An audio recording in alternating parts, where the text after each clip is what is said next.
Morning friends, দুষ্টু মিষ্টি চ্যানেলে তোমাদের সবাইকে স্বাগত। তোমরা কেমন আছো? আশা করি ভালো আছো, ভালো থেকো, সুস্থ থেকো। তো চলো আজকে আমার রান্নাঘরে কি কি রান্না করব সেটাই তোমাদের সঙ্গে শেয়ার করি। আর তোমরা ভিডিওটি দেখতে থাকো আর আমার সঙ্গে থাকো, ভিডিওটি স্কিপ না করে দেখবে, আশা করি খুব ভালো লাগবে। তো চলো আমার রান্নাঘরে। তো এখানে নিয়েছি আমি ইলিশ মাছের মাথা লেজ। তো এখানে নিয়েছি আমি কচু শাক, কচুর ডাঁটাটা আমি সেদ্ধ করে নিয়েছি এখানে। আর এখানে নিয়েছি ইলিশ মাছের মাথা আর লেজ। আর এখানে নিয়েছি আমি পেঁয়াজ কেটে, এখানে রসুন, এখানে লঙ্কা, এখানে গোটা রসুন, এখানে আদা। তো দেখো এগুলো আমি সব কিছু কেটে ধুয়ে রেখেছি রেডি করে। আর এখানে নিয়ে এসছে লোকাল চিকেনটাকেও আমি ধুয়ে ফ্রেশ করে রেখেছি জল ঝরিয়ে। তো আজকে বানাবো শুধু চিকেন আর বানাবো ইলিশ মাছের মাথা লেজ দিয়ে কচু শাক। তো চলো ভিডিওটি দেখতে থাকো আর আমার সঙ্গে থাকো, আর আমার চ্যানেলটিকে সাবস্ক্রাইব করে আমার পাশে থেকো। তো এখানে আমি কড়াইটা বসিয়ে দিয়েছি। কড়াইতে ছিল হালকা সাদা তেল। এই তেলে আমি সর্ষের তেল দিয়ে ইলিশ মাছের মাথাটা এবার ভেজে নেব। তো মাছটা ভাজার জন্য আমি বসিয়ে দিয়েছি। দেখো মাথাটাকে আর লেজটাকে এবার একটু ভেজে নেব।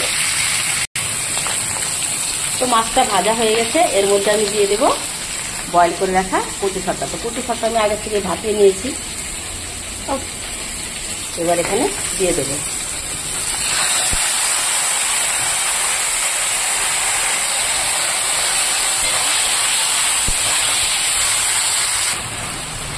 তো কচু শাকের পরিমাণ মতো লবণ, হলুদ, লঙ্কা দিয়ে দিয়েছি একসঙ্গে। এবার এটাকে ভালো করে নাড়াচাড়া করে করে বানাতে হবে, যাতে নিচে লেগে না যায় সেদিকে লক্ষ্য রাখতে হবে। তো মাংসর জন্য এখানে আমি সব মশলা দিয়ে দিয়েছি। এবার আমি পরিমাণ মতো তেল দিয়ে দিব। মাংসতে পরিমাণ মতো তেল দিয়ে দিলাম। এবার আমি মাংসটাকে ভালো করে মেখে ঢেকে রেখে দেবো কিছুক্ষণ।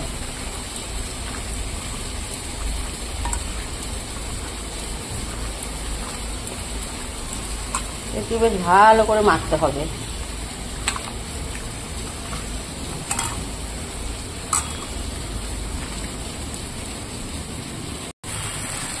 তো কচু শাকটা মোটামুটি হয়ে এসছে, আমি জিরে পাউডার দিয়ে দিলাম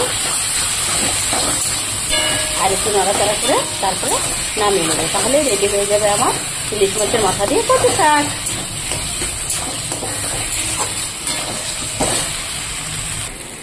তো একদম কমপ্লিট হয়ে গেছে আমার কচু শাক। এবার আমি কচু শাকটাকে নামিয়ে নেব। তো নামিয়ে নিয়েছি আমার কচু শাক। এবার আমি মাংসের আলুটা ভেজে নেব। তো মাংসের আলুটা ভাজা হয়ে গেছে দেখো। এবার আমি এর মধ্যে মাংসটা দিয়ে দেবো।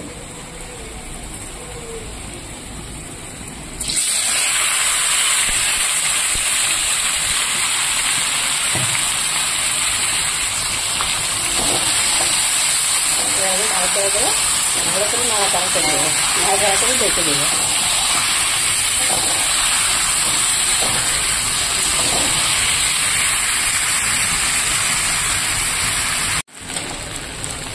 তো মাংস মোটামুটি কষানো হয়ে গেছে, আর একটু কষিয়ে নেবো, তারপরে জল দিয়ে দেবো। তো জলটা আমি ওখানে বয়েল করে রেখে দিয়েছি। আর এদিকে ভাতটাও বসিয়ে দিলাম। তো মাংস পুরোপুরি কষানো হয়ে গেছে দেখো, লাল লাল করে কষিয়ে নিয়েছি। এবার আমি জল দিয়ে দেবো।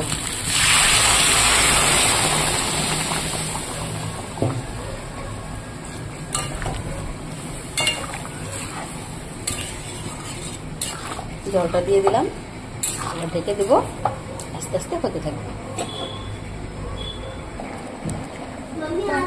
মাংসটা মোটামুটি হয়ে এসছে। তো এবার আমি আমার ভাজা মশলাটা এখানে যে করে রেখেছিলাম এটা আবার দিয়ে দেবো। মাংস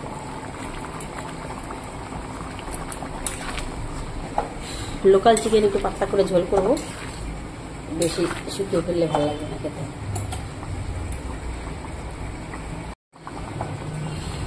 তো মাংসটা হয়ে গেছে, এবার আমি নামিয়ে নিব। রান্না কমপ্লিট, ভাতটাও হয়ে গেছে দেখো। ভাতটা আমি ঝরার জন্য বসিয়ে দিয়েছি, আর এদিকে মাংস হয়ে গেছে, নামিয়ে নেব। তো আজকের রান্না আমার এতটুকুই। দেখা হচ্ছে খাওয়ার টেবিলে। ততক্ষণে তোমরা সঙ্গে থাকো আর আমার পাশে থেকে আমার চ্যানেলটিকে সাবস্ক্রাইব করো। তো মাংস হয়ে গেছে, নামিয়ে ফেলেছি। মেয়ে এখন খেতে বসে যাবে। তো মেয়েকে খেতে দিয়ে দিই। চলো,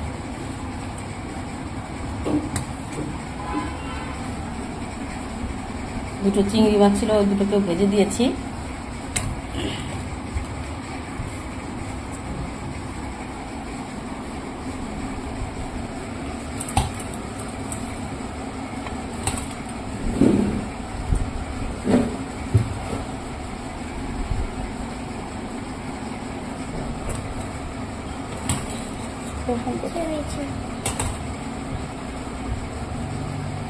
চলো খেয়ে দেখো।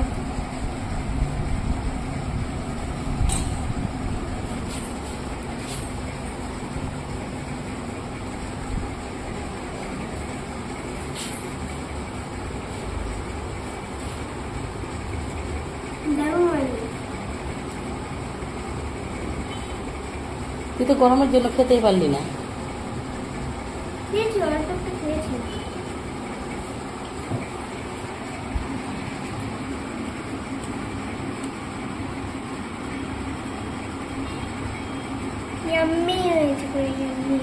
তো মেয়ে বলেছে টেস্টি হয়েছে, বা আর কিছু লাগবে না। তো চলো, আজকের ভিডিও এতটুকু। ভালো লাগলে লাইক কমেন্ট শেয়ার করো। Tata, bye bye. ততক্ষণে তোমরা ভালো থেকো, সুস্থ থেকো।